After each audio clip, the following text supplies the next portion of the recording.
Olivier Delamarche? Oui, bonjour. Oui, bonjour Olivier Delamarche. Bienvenue à notre libre journal. Donc, je vais rappeler donc pour nos auditeurs, plutôt vous présenter pour nos auditeurs. Vous êtes un spécialiste des marchés financiers, puisque vous êtes gérant chez Platinium Gestion. Très simplement, vous êtes quelqu'un qui travaillait sur les marchés financiers pour faire fructifier l'épargne de ceux qui veulent bien vous confier la gestion de cette dernière. C'est à peu près ça? Oui, c'est tout à fait ça. Pour l'instant, le but du jeu n'est pas de faire fructifier. Le but du jeu, c'est d'éviter de perdre de l'argent. Mais c'est déjà mission quasi impossible. Donc, on verra plus tard comment gagner de l'argent avec des marchés financiers. Mais pour l'instant, le but du jeu est de ne pas se faire prendre parce que ça peut causer des catastrophes. Alors justement, Olivier Delamarche, quel regard portez-vous aujourd'hui sur cette crise?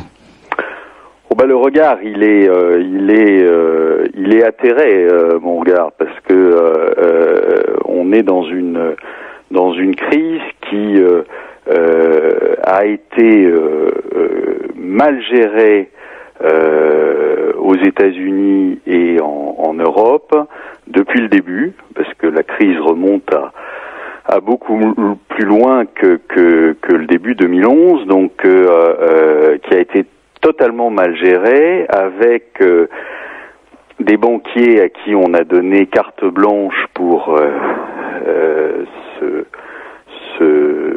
spéculer de façon hors de contrôle.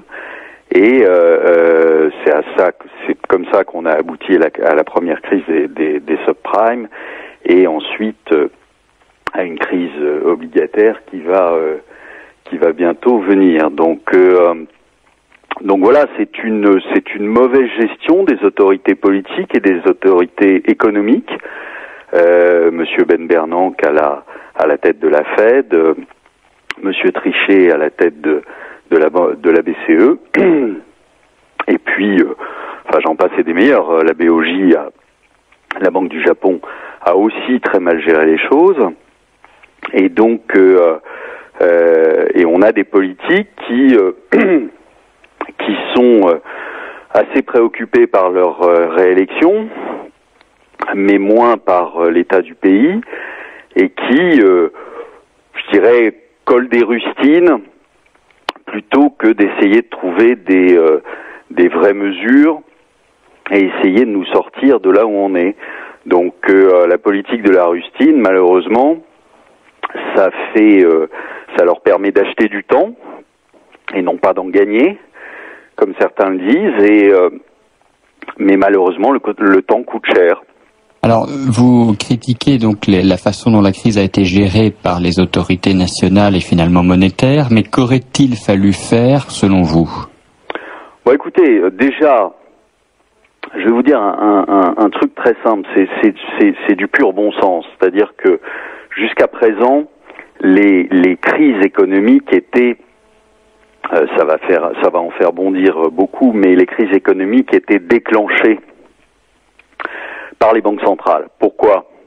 Tout simplement parce que quand vous essayez, dans un tuyau qui accepte 1 mètre cube seconde, de faire passer 5 mètres cubes seconde, soit à un moment vous fermez le robinet, soit le tuyau vous pète à la figure. Or, c'est ce qui s'est passé.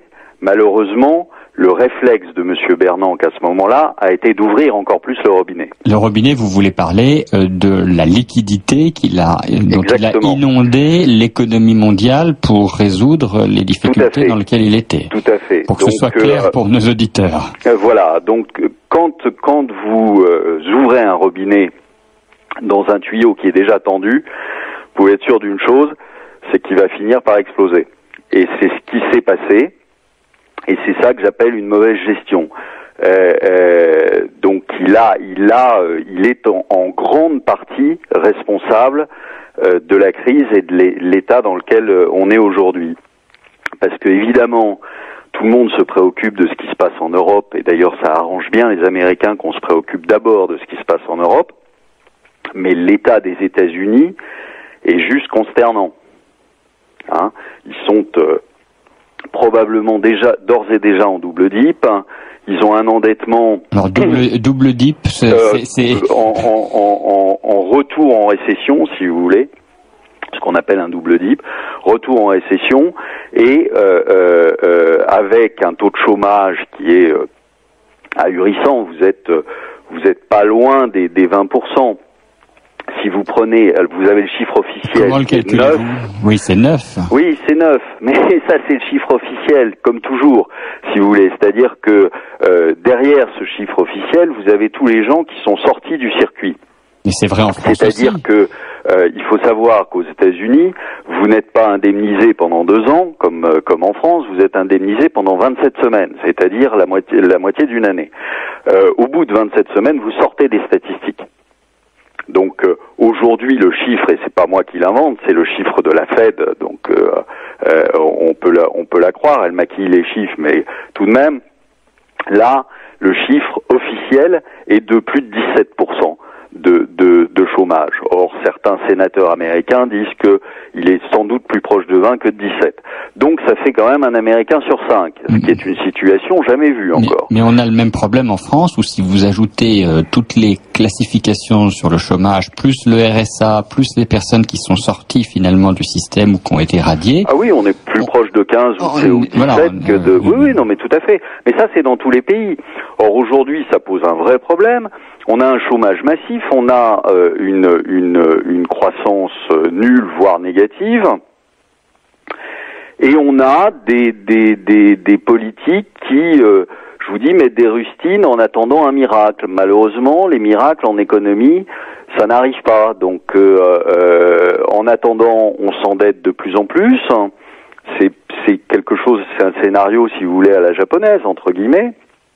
Donc, on s'endette de plus en plus. On se retrouve, alors là aussi, si vous prenez la dette totale américaine, ça fait longtemps qu'on a cassé les 100% qui nous ont annoncé, les 100% du PIB. Donc aujourd'hui, vous êtes aux alentours de 145%, c'est-à-dire le même endettement que la Grèce aux États-Unis. Il faut bien s'en rendre compte, ça représente 20 000 milliards de dollars. Mais les États-Unis, Olivier Delamarche, ont un avantage incommensurable par rapport à l'ensemble des autres pays du monde. C'est ce privilège dollar qui fait qu'ils peuvent en émettre autant qu'ils en ont besoin. Mais non. Alors ça, non. C'est-à-dire, ça, c'est une croyance de beaucoup de gens qui peuvent émettre. Le problème, c'est que vous avez une contrepartie. C'est-à-dire que c'est très bien d'émettre des dollars. Ils peuvent en émettre en effet autant qu'ils veulent. C'est d'ailleurs Monsieur Bernanke ne s'en est pas privé, que je sache, depuis 2 ans qu'il a monté sa petite imprimerie. Vous pouvez en effet en imprimer autant que vous voulez. Le problème, c'est que vous avez une contrepartie à ça. C'est-à-dire que forcément, à force d'en imprimer, il vaut quoi le dollar aujourd'hui ? Il vaut probablement à peine le prix du papier. Il vaut ce que l'on pense qu'il peut valoir. C'est quand même c'est le principe des marchés financiers. Non, mais le principe des marchés financiers, c'est aussi plus vous imprimez de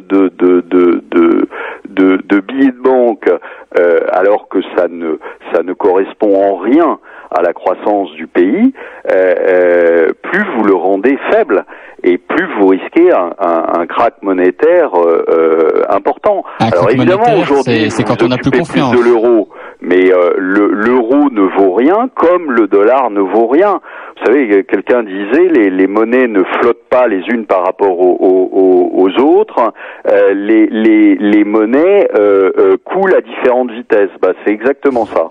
C'est-à-dire que, en fait, ce que vous dites, c'est que quand on regarde la parité entre le dollar et l'euro, on a l'impression d'un système stable parce que les deux tombent à la même vitesse. Oui, ou dit autrement, la création monétaire effrénée aussi bien de dollars que maintenant d'euros, puisque maintenant la BCE a décidé qu'elle allait monétiser la dette grecque, qui est évidemment une contrepartie dans son bilan d'une qualité d'une très belle signature, fait que en fait il y a une sorte d'inflation. Vous dites qu'il y a une sorte d'inflation sous-jacente énorme.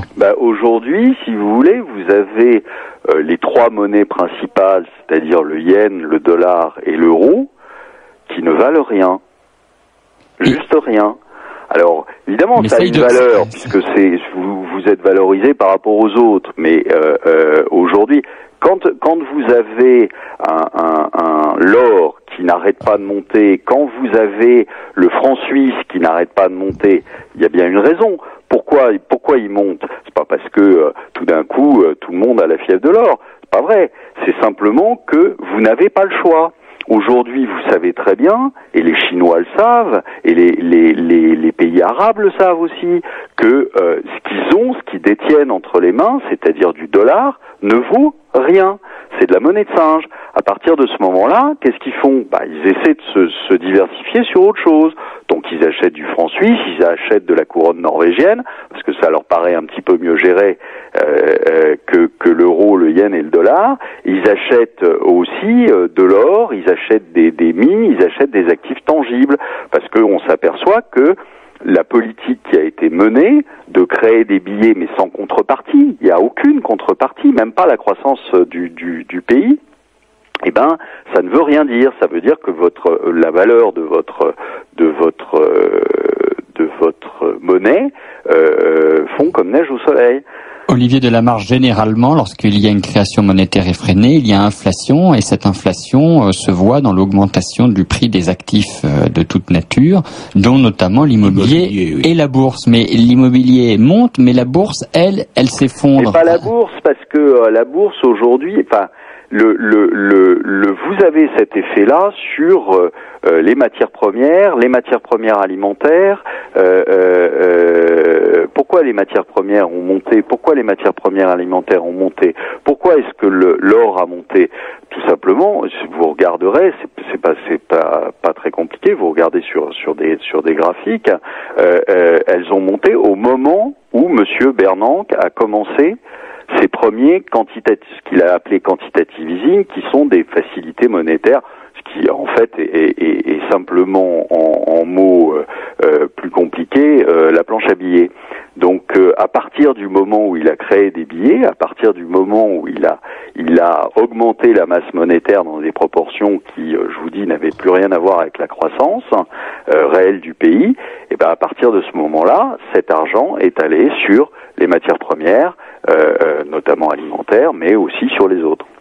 Mais Olivier Delamarche, mais pas sur les actions. Pourquoi voulez-vous aller acheter des actions qui comportent des risques alors que vous avez des bilans bancaires qui sont remplis de créances pourries, que vous avez et que vous avez une récession devant vous?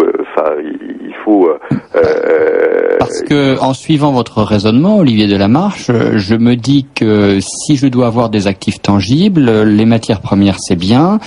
Les matières alimentaires, c'est très bien aussi. L'or, c'est parfait, mais des usines et des entreprises qui sont qui fonctionnent, qui ont des marchés.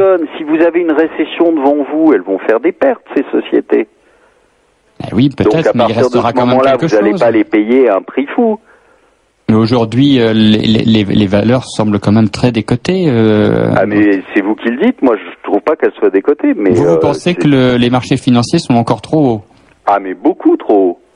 Pas trop haut, beaucoup trop haut. Vous allez faire tomber de leur chaise les auditeurs qui étaient encore ils tombent de leur chaise. Je suis malheureusement le seul à le dire. On le dit depuis le début de l'année.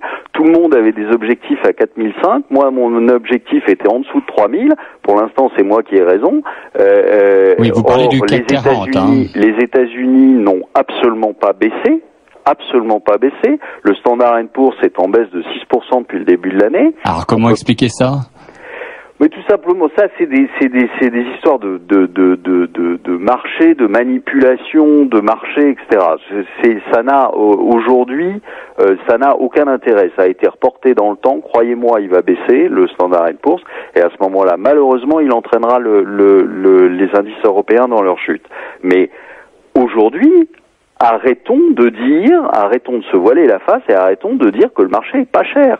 Il était pas cher à 4 000, il est encore moins cher à 3 000 et il sera moins cher à 2 000. Voilà. Il faut être réaliste. Les actifs sont surcotés aujourd'hui. Surcotés pourquoi? Parce que vous avez des gens qui n'arrivent pas à changer de mode de pensée. Vous aviez un marché qui se payait entre 12 et 15 fois les bénéfices pendant toute la période qui a depuis une vingtaine d'années. Pourquoi? Entre 12 et 15 fois les bénéfices, parce que ça se justifiait par une certaine visibilité, par une certaine croissance et avec un risque qui était faible. Aujourd'hui, on a complètement inversé les choses. On a un risque qui est énorme, on a une croissance qui est excessivement faible, voire négative. Vous ne pouvez plus payer entre 12 et 15 fois les bénéfices d'une société. Vous la payez, on va probablement changer de couloir, si vous voulez, et la payer entre 7 et 10 fois les bénéfices. Et ben aujourd'hui, si vous mettez entre 7 et 10 fois les bénéfices, avec des bénéfices qui sont pas les prévisions des analystes, parce que les analystes, ça sert pas à grand chose, on le sait depuis maintenant 15 ans. Donc quand vous avez un bénéfice consolidé du CAC 40 qui va probablement tomber autour de 250 €, et ben 250 € fois 7 ou 250 € fois 10, que je sache, ça ne fait pas 3000. Voilà. Donc attendez-vous à ce que ça baisse et à ce que ça baisse fortement. Alors, Olivier Delamarche, autre question. La dette des États est un sujet qui engendre une inquiétude de plus en plus grande, tant auprès de l'opinion publique que des décideurs économiques, que des gouvernements. Que vous inspire aujourd'hui la situation de la Grèce, de l'Italie, mais aussi évidemment de l'Espagne, de la France, voire de l'Allemagne? Que va-t-il advenir? Voilà, c'est ça, je pense, un petit peu que l'inquiétude de nos auditeurs. Tout dépend de la gestion des politiques de ces problèmes. On a aujourd'hui l'endettement, il n'est pas dû ni au marché, ni aux agences de notation, ni à qui que ce soit. L'endettement, il est dû aux politiques depuis des années. C'est pas juste depuis 2 ans. Depuis des années, on gagne 100, on dépense 200. On peut pas imaginer que ce truc-là va continuer pendant des siècles. Donc il y a un moment où, en effet, vous vous retrouvez face au mur. On y est là. Pardon ? Tout le monde a le sentiment. Oui, Jacques Bourdu. Voilà, nous avons tous le sentiment que nous nous en approchons, qu'on y est là maintenant, que c'est l'heure de vérité. Mais tout à fait. Simplement, ce qui est amusant, c'est que on ait mis tant de temps à l'admettre. Et aujourd'hui, vous apercevez que les politiques ne font rien. C'est-à-dire qu'à chaque fois qu'ils se réunissent, c'est pour fixer la date de la prochaine réunion, ce qui est pas preuve d'une imagination débordante. Mais Olivier Delamarche, quelles solutions ont-ils? Mais quelles solutions ont-ils? D'abord, il fallait dès le départ, sortir la Grèce de l'euro. Voilà. Je l'ai dit à ce moment-là, il fallait le faire parce que mutualiser, repousser dans le temps, etc., ça ne fait qu'aggraver les choses. Si on les avait sortis dès le départ, ça coûtait probablement quelque chose autour de 50 milliards, maintenant ça coûte 350 milliards. Donc c'est une aberration. Et aujourd'hui, tout ce qu'on nous propose, c'est de rajouter de la dette à de la dette pour essayer de tenir encore quelques semaines ou quelques mois.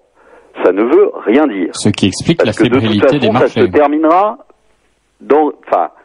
Ça se terminera forcément par une explosion. Vous ne pouvez pas rajouter sans arrêt de la dette à de la dette en espérant que ça va passer. Et qu'il va y avoir un miracle qui tout d'un coup va relancer les choses. Certes non, mais alors justement, Olivier Delamarche, pour les auditeurs de Radio Courtoisie, Quand est-ce que vous pensez que ça va arriver? Parce que il faut comprendre maintenant. Alors après on peut toujours faire les guignols pendant quelques semaines encore à essayer de faire croire qu'on fait quelque chose, mais on voit très bien que quand même depuis des mois, il y a absolument aucune prise en main des choses, il y a absolument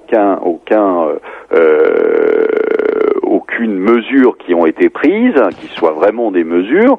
Donc ça veut dire quoi? Ça veut dire que dans les semaines ou dans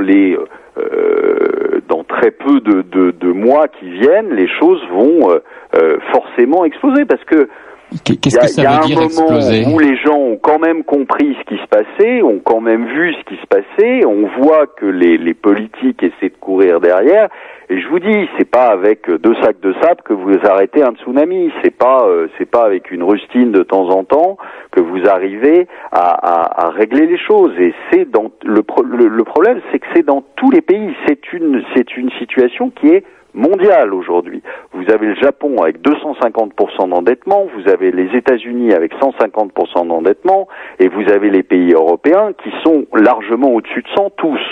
Ça veut dire quoi? Ça veut dire que on sait très bien qu'à partir de 100%, de toute façon, ça devient irrattrapable. Alors quand vous dites ça va exploser, qu'est-ce que ça veut dire concrètement pour nos auditeurs? Ça veut dire que l'euro va finir. Il va falloir qu'on trouve une solution, parce que soit on sort la Grèce, mais on ne sort pas que la Grèce. On sort la Grèce, on sort l'Irlande, on sort le Portugal et on sort l'Espagne. Et la France? Rien à faire dans l'euro. Et la France, qu'en pensez-vous? Non, mais pas la France et ni l'Italie. Parce que c'est des économies qui, contrairement à ce qu'on peut penser, sont des économies dans lesquelles vous avez des sociétés qui sont des sociétés de premier plan, qui gagnent de l'argent. Donc vous n'avez pas vous avez une réelle capacité de rebond. Si c'était géré de façon correcte par des gens qui ont des notions d'économie et non pas des gens qu'on balance comme ça. Cher Olivier Delamarche, c'est un si qui a qui est énorme. C'est-à-dire qu'aujourd'hui, comme Jacques Bourdu l'a rappelé en début d'émission, pas un seul budget en équilibre, non pas un ou deux, mais pas un seul budget en équilibre. Non mais attendez, il y a le problème du budget en équilibre, mais ça c'est une question de gestion des choses. Il y a le problème de budget en équilibre et il y a le problème de économique. La Grèce, quoi que vous fassiez, n'a pas d'économie. Ils n'ont pas d'économie. C'est pas en vendant de l'huile d'olive et de la feta que vous allez faire 5% de croissance. Ils n'ont pas d'économie. Le Portugal, c'est pareil. L'Irlande, c'est pareil. C'est une aberration, l'Irlande. Mais vous vous dites qu'il y a des chimères, l'Irlande. Mais vous vous dites qu'il y a quand même dans nos vieux pays tout un tissu industriel et économique qui fait que nous avons les moyens, si nous le voulions, de repartir de l'avant. Non, mais je dis pas si nous le voulions comme ça, tout d'un coup, on va repartir. Je dis simplement qu'on a structurellement les moyens de repartir. Une fois qu'on aura mis les dettes à plat, une fois qu'on aura arrêté de faire les idiots, on a les moyens de repartir, parce qu'on a un tissu économique, ce que n'ont pas certains pays. L'Irlande n'a pas de tissu économique. C'est l'Irlande. C'est exactement ce que dit des Européens. C'est exactement ce que dit Jacques Bourdu, à qui je laisse la parole. Oui, très bien, monsieur. Je suis très très sensible à vos arguments que je partage à peu près entièrement. Mais je voulais vous poser une question dans le problème de sortie de l'euro. Quelle est la position de l'Allemagne? Mais la position de l'Allemagne, j'essaie d'imaginer, si vous voulez, deux solutions. Vous avez, et c'est ça qui pose un problème aux gérants, mais qui est bien plus large que le seul problème pour les gérants de portefeuille. Vous avez deux solutions. Vous avez soit l'Allemagne qui nous dit à un moment, écoutez les petits loups, débrouillez-vous. Moi, je récupère mon Deutschmark et puis je vous laisse vous amuser entre vous, hein.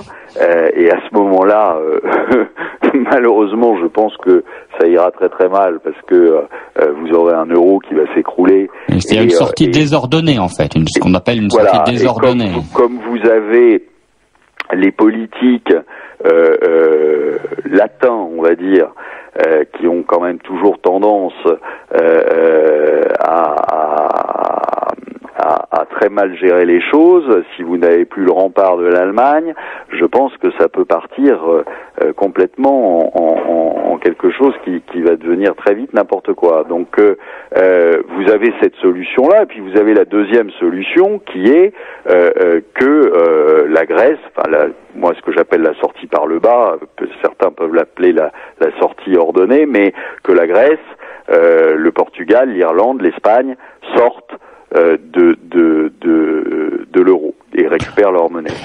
Face à un euro bis sud, chacun trouvera son compte dans des solutions comme ça.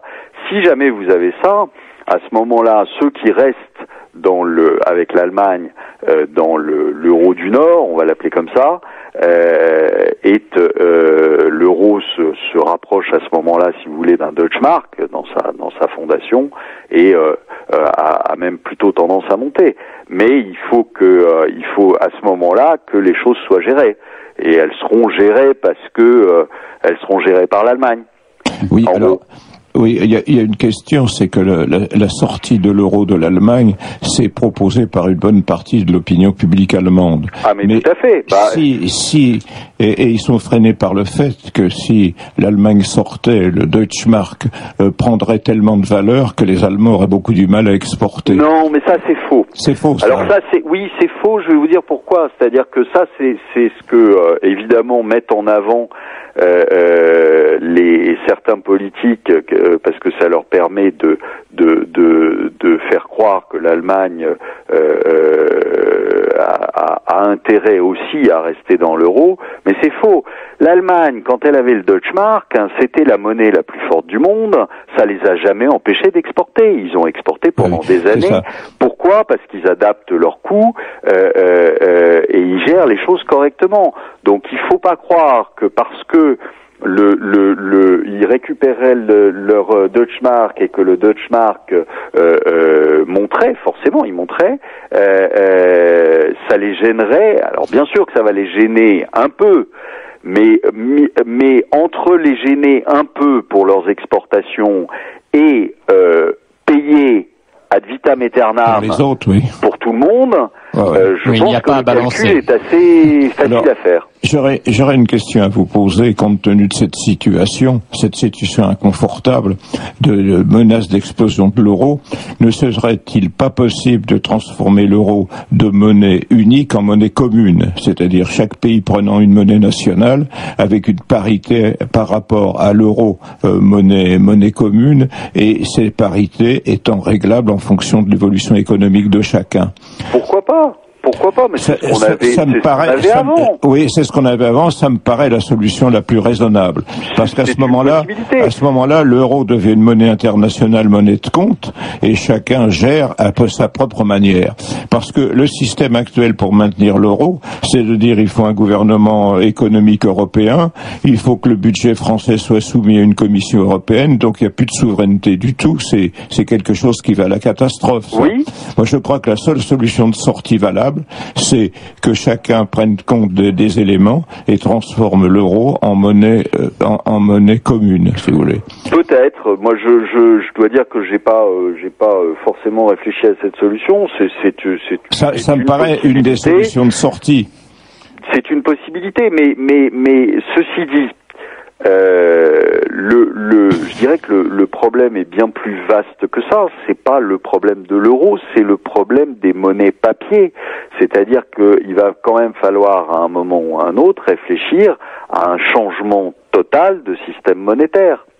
Oui, alors à cet égard, un retour à l'étalon or, ça me paraît difficile compte tenu de la grimpée de l'or. Pas forcément un retour à l'étalon or. On peut probablement imaginer d'autres choses, un panier de quelque chose, mais il est très clair qu'aujourd'hui on est allé beaucoup trop loin sur ces monnaies papier, et que il va bien falloir à un moment qu'on pose cette question de réellement mettre à plat le système monétaire mondial. Oui. Vous pensez pas que les Chinois vont continuer à remplir leur caisse de dollars qui vaut de moins en moins cher? il y a un moment où, oui, c'est évident, ce système-là ne peut pas tenir. Et donc il y a un moment où en effet il va falloir qu'il y ait une réunion à la Bretton Woods qui refixe les choses, qui refixe un nouveau système monétaire qu'il faut réinventer, parce que l'euro c'est bien, mais enfin l'euro c'est à l'échelle de l'Europe, et il y a le dollar. Il n'y a aucune raison que le dollar continue cette hégémonie et cette suprématie, alors qu'ils ne l'ont plus et de loin économiquement. Donc Olivier Delamarche, je pense que il y a quand même quelque chose qu'il faut constater, c'est que lorsqu'il y a eu la création de l'euro, et quoi qu'on pense de l'euro, dans leur sagesse, ceux qui avaient créé l'euro s'étaient dit qu'avec l'impéritie des gouvernants et des gouvernements, il serait bon que la banque centrale fût indépendante afin de garantir une certaine stabilité monétaire. Parce que vous croyez qu'elle est indépendante? Elle l'est un petit peu plus que si on était dans le cadre d'une souveraineté totale d'un État qui a sa banque centrale. Oui, c'est juste ce que je veux dire. Et ce qui, moi, me frappe en tant qu'observateur, c'est que malgré cette précaution ou cette tentative de précaution, on s'aperçoit que tout cela n'a servi à rien et que les États ont accumulé une montagne de dettes, comme toujours dans l'histoire lorsqu'ils en avaient la possibilité. Et vous nous présentez Jacques Bourdu et vous-même des solutions de sortie de crise, mais moi je suis désolé, je vais me faire l'écho des très nombreux messages d'auditeurs que nous avons et qu'il va falloir lire également, mais qui n'ont pas confiance, si vous voulez, dans cette capacité à pouvoir résoudre cette crise. Et moi, je vous pose la question beaucoup plus brutalement. Si on n'a pas cette scission, parce qu'on ne l'aura pas, parce qu'on n'a pas eu le courage d'enlever la Grèce, et c'est pas maintenant qu'on va le faire, donc qu'est-ce qui va se passer? Bon, l'euro va exploser. Et alors, nous, citoyens, qu'est-ce qui va se passer pour notre petite épargne? C'est ça que les auditeurs attendent. Mais c'est 10 années épouvantables devant nous. Voilà. Oui, ce serait votre... Si certains proposent une sortie unilatérale de la France de l'euro, alors est-ce que la solution serait viable? Alors évidemment, les dettes que nous avons en euros, les 3/4 des dettes qui sont tenues par des créanciers étrangers augmenteraient, etc. Est-ce que ce serait viable à terme? Non, mais c'est surtout pas. Enfin, moi, je ne souhaite pas du tout que la France sorte de l'euro, parce que si la France sort de l'euro, ça va être n'importe quoi. Enfin, c'est-à-dire que ça veut dire. Mais c'est déjà n'importe quoi. On va d'ailleurs perdre la confiance mondiale, c'est-à-dire qu'on aura des taux d'intérêt beaucoup plus élevés. Ah mais c'est pas que ça, c'est-à-dire vous signez un chèque en blanc aux politiques, et alors excusez-moi, mais c'est ce que je dis, j'ai rien contre lui spécialement, mais enfin Barouin, ministre de l'économie, moi ça m'a toujours fait hurler de rire, donc il a absolument aucune notion d'économie, on le balance ministre de l'économie, enfin bon, c'est ridicule. C'est juste grotesque, mais je vous rassure, c'est pas mieux de l'autre côté, hein, mais on a des gens qui sont pas à la hauteur et de l'événement. Alors je vous accorde que l'événement est très aigu et compliqué à gérer, etc. Alors, il y a des milliers d'entreprises qui vivent ça tous les jours et on décerne pas une légion d'honneur à tous les chefs d'entreprise qui s'en sortent. Hein. Ah mais je suis d'accord. Mais je dis simplement qu'aujourd'hui, évidemment que ça va se finir mal, parce que évidemment que les politiques vont essayer de tenir le plus longtemps possible, parce que c'est la seule chose qu'ils sachent faire. C'est-à-dire, je vous dis, on me disait il y a 2 jours, on essaie de gagner du temps. J'ai répondu non, on essaie d'acheter du temps et on l'achète de plus en plus cher. Et à crédit surtout. Donc voilà, et en plus à crédit. Donc non, ça ne peut aujourd'hui que se finir mal, c'est-à-dire que ça se finit. D'ailleurs, on voit ce qui se passe en Grèce. Alors quel conseil donner par des émeutes, parce qu'il y a un moment où les gens en ont marre qu'on leur tape sur la tête à longueur de journée. Alors quel conseil donner à ceux qui nous écoutent? Bah écoutez, c'est vous le spécialiste. Quel conseil j'ai pas de conseils à leur donner. Je pense que aujourd'hui il faut si c'est pour leur patrimoine qu'ils ont peur, je pense qu'ils ont de bonnes raisons d'avoir peur, parce que augmentation ahurissante des impôts, etc. C'est ce qui nous pend au nez. Et puis je pense qu'ils ont des raisons d'avoir peur pour leur avenir, pour le chômage, et puis pour la situation qu'on va avoir en Europe, quoi. Donc il y en a certains qui disent que ça se terminera par une guerre. Moi, j'en sais rien, peut-être, mais il y a un moment où quand vous avez une situation qui est si critique que celle qu'on a, soit on a de la chance et on tombe sur quelqu'un qui est capable de prendre des décisions même douloureuses, soit on n'a pas ça et malheureusement, oui, ça peut se finir mal. Voilà. Olivier Delamarche. Je veux dire, il n'y a pas de conseil à donner. Je vais pas dire à tout le monde de partir s'exiler en Australie ou ailleurs. Donc c'est pas le but du jeu, mais on va pas s'amuser sur les 10 prochaines années. Ça c'est presque certain. Oui. Olivier Delamarche, une dernière question avant de vous remercier pour cet éclairage très très très direct. Est-ce la faute des marchés financiers? Non, pas du tout. C'est-à-dire ça, c'est ce qu'essaie de faire croire le politique, parce que de l'extrême gauche à l'extrême droite. Hein. Vous avez vu cette unanimité. Je suis assez. Ah mais oui, mais de tout temps, si vous voulez. Vous savez que dans les dictatures, la première chose qu'on fait, c'est supprimer le marché. Hein. Donc les politiques n'aiment pas les marchés. Pourquoi? Parce que les marchés, c'est le thermomètre. Donc c'est un contre-pouvoir qui les empêche de faire des bêtises. Donc le marché doit surtout, le marché n'est pas responsable de ce qui se passe. C'est pas le marché qui a endetté la France, la Grèce, etc. Donc vous avez là sur les marchés, les responsables sont les banquiers qui ont fait des erreurs énormes, qui ont utilisé des effets de levier qu'ils n'avaient pas à utiliser, qui ont mis des produits qui étaient des produits toxiques. Mais dans l'esprit du grand public, c'est ça le marché. C'est que c'est aussi dû aux politiques qui étaient bien contents d'avoir 5% de croissance à un moment aux États-Unis. Et ils les obtenaient comment, ces 5% de croissance? Par la titrisation, par l'effet de levier, etc. Donc, si vous voulez, c'est bonnet blanc et blanc bonnet. C'est-à-dire que banquiers et politiques font en sorte d'y trouver leur intérêt chacun. Maintenant, le marché en lui-même n'est absolument pas responsable de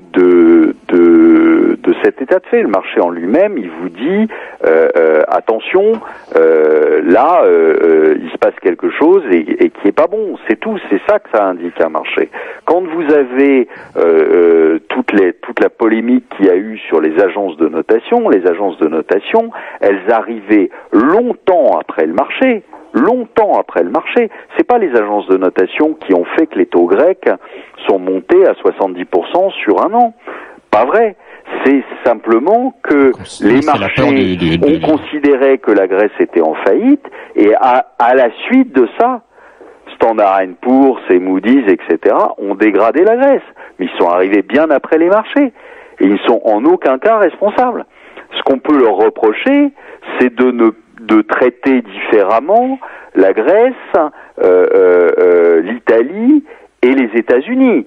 C'est de pas regarder chez eux, de fermer un peu les yeux sur ce qui se passe chez eux pour éviter de fâcher l'État américain. Mais sinon, moi j'ai rien à dire contre les agences de notation, sauf que très souvent sont même des incapables parce qu'ils s'aperçoivent des choses mais tellement tard que ça n'a aucun intérêt. Mais c'est tout. sinon, c'est pas eux les responsables de tout ça. C'est pas eux qui ont mis un pistolet sur la tempe des Grecs pour qu'ils s'endettent, hein. Donc ils sont endettés tout seuls. Olivier Delamarche, un grand merci donc pour cet éclairage très vivant et en direct de quelqu'un qui intervient justement sur ces marchés. Et j'espère que nous aurons plaisir à vous retrouver une autre fois. Bon, à bientôt. Merci, au revoir. Merci, au revoir.